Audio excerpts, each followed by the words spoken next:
नमस्कार साथियों, हम यही नौहर विधानसभा क्षेत्र के पास में, इस नौहर कस्बे के पास में दलपतपुरा नाम का एक गांव है। वहां की एक बेटी है पुष्पा बेनीवाल, और उस पुष्पा बेनीवाल ने अभी हाल ही में RAS का जो परीक्षा परिणाम आया है उसमें ओबीसी महिला वर्ग में 40वां स्थान प्राप्त करके अपने क्षेत्र का नाम रोशन किया है, और राजस्थान में अपने इस महिला वर्ग में बेटियों के लिए एक प्रेरणा के रूप में उभर कर के सामने आई है। हमने उस पुष्पा बेनीवाल के घर में जाकर के उनके माता पिता से और पुष्पा बेनीवाल से मिले तो बिल्कुल साधारण किसान परिवार से हैं, और खुशी इस बात की हुई कि उनके माँ बाप एक साधारण किसान परिवार से होते हुए भी उन्होंने मुझे बताया कि हमने बेटे और बेटी में कोई फर्क नहीं रखा, और बेटी को बेटे से भी ज्यादा मान करके उसका पढ़ाई में बड़ा सहयोग किया हमने। और जब भी मेरी बेटी ने हमें कहा, अगर आधी रात को भी अगर मेरे संतान ने मुझे ये कहा कि पापा मुझे ये पुस्तक चाहिए और इसके लिए जयपुर या दिल्ली जाना है, तो मैं तुरंत उसी समय उठ करके उनके पुस्तकों का प्रबंध करने के लिए चला गया। मुझे बहुत सी आर्थिक और कई इस प्रकार की कठिनाइयां अवश्य हुई, लेकिन मैंने इनको, मेरे बच्चों को पुस्तकों के बगैर नहीं रहने दिया। जब पुष्पा की माँ ने मुझे बताया कि मैं यह कहना चाहूंगी कि कोई भी व्यक्ति अपने बेटी को कम नहीं समझे, और अगर संतान पढ़ती है तो उसकी अध्ययन में किसी भी प्रकार की बाधा नहीं आने दे। ये नहीं कि परिवार में आज यह उत्सव आ गया है, आज यह परिवार में ये चीज आ गई है कि बेटा तुम ये काम कर दो, वहां चली जाओ। नहीं, उसको अध्ययन करने का पूरा मौका देना चाहिए, और बेटे बेटी में किसी प्रकार का कोई भेद नहीं करना चाहिए। और आज उसी का परिणाम है कि पुष्पा बेनीवाल आज 40वीं रैंक प्राप्त करके RAS के परीक्षा परिणाम में उत्कृष्ट स्थान पर पहुंची है। तो आपको उससे मिलाते हैं।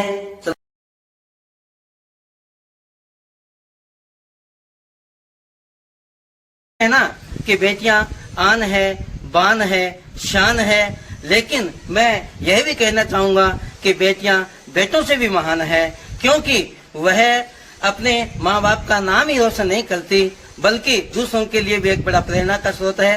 तो चलते हैं, आज हम मिलते हैं पुष्पा बेनीवाल से। तो मैं सबसे पहले आपको पुष्पा बेनीवाल, जो कि अपने परिवार के सदस्यों के साथ में यहाँ उपस्थित हैं और हम उनके घर पर आए हुए हैं, तो सबसे पहले मैं आप सबको इस बेटी की बधाई के लिए उनके पुष्पा के पिताजी को और माताजी को बधाई देना चाहूंगा। बहुत बहुत बधाई। और बेटी को भी बधाई देना चाहूंगा कि आपने पूरे गांव का नहीं, पूरे अपने विधानसभा क्षेत्र का ही नहीं बल्कि पूरे राजस्थान का भी बेटियों के मामले में नाम रोशन किया है और एक नया आयाम स्थापित करने के लिए सबको प्रेरित किया है। बधाई हो।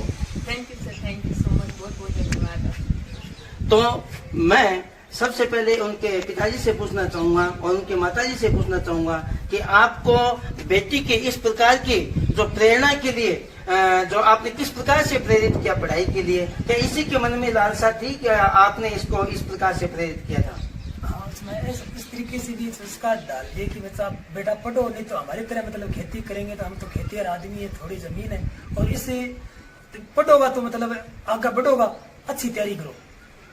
तो आप एक किसान का, खेती का कार्य करने वाले हैं? खेती का काम करते हैं। अच्छा अच्छा। तो आपने जब बेटी तैयारी करती थी तो आपका किस प्रकार का सहयोग रहता था?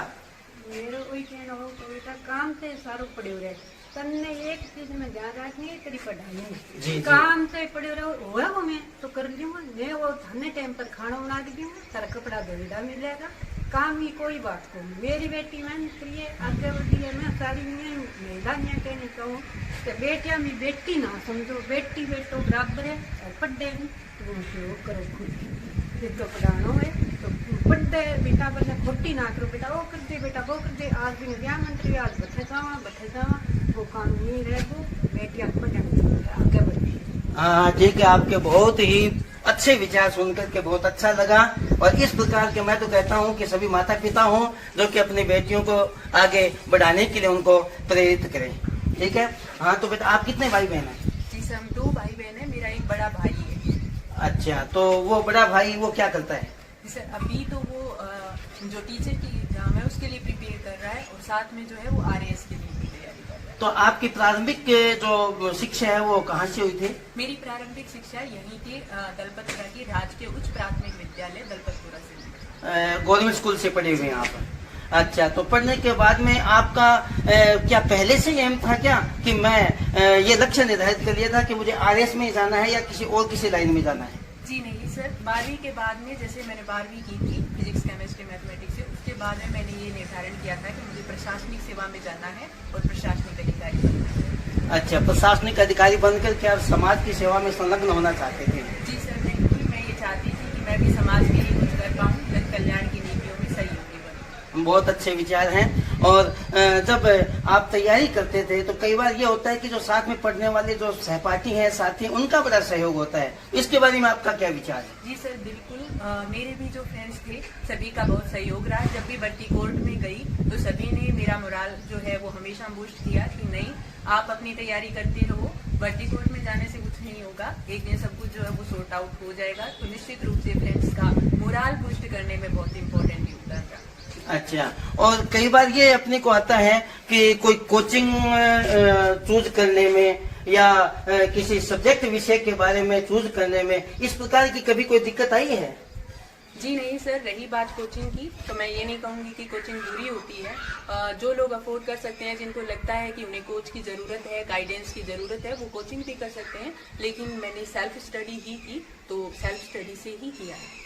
आपका ये प्रथम प्रयास में आपने ये सफलता हासिल की है? जी सर, ये मेरा प्रथम प्रयास है। और आपकी रैंक कौन सी रही है इसमें? जी सर, मेरी ओवरऑल जो रैंक है वो 653 है और मेरी जो कैटेगरी में OBC वीमेन में जो रैंक है दैट इज 40। 40 रैंक है आपकी, बहुत अच्छी रैंक है इसमें। और आगे जो भविष्य में जो बेटियां हैं उनके लिए आपकी क्या प्रेरणा रहेगी? जी सर, मैं यही कहूँगी कि सभी जो बेटियां हैं उनमें जो पोटेंशियल है वो उसको पहचाने।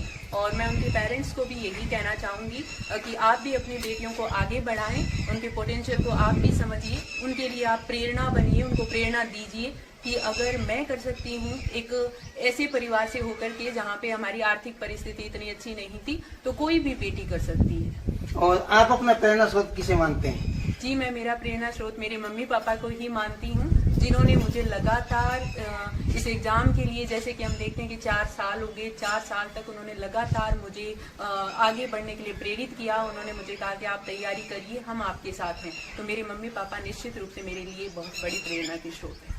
आज हम देखते हैं कि जो युवा शक्ति है एक किंग कर्तव्य मूड और एक दिशाहीन सी कि मैं किस रास्ते पे जाऊं, किस रास्ते पे न जाऊं, इस प्रकार का एक जो प्रश्न उनके दिमाग में रहता है। तो इस प्रकार के युवाओं को सही दिशा वो हासिल कर सके, इसके लिए आपके क्या विचार होंगे?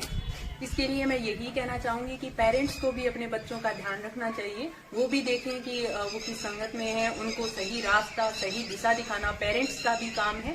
और इसके अलावा बच्चे भी जो है वो अपनी रुचि के अनुसार अपने करियर का चयन करें, तो निश्चित रूप से वो सफल होंगे।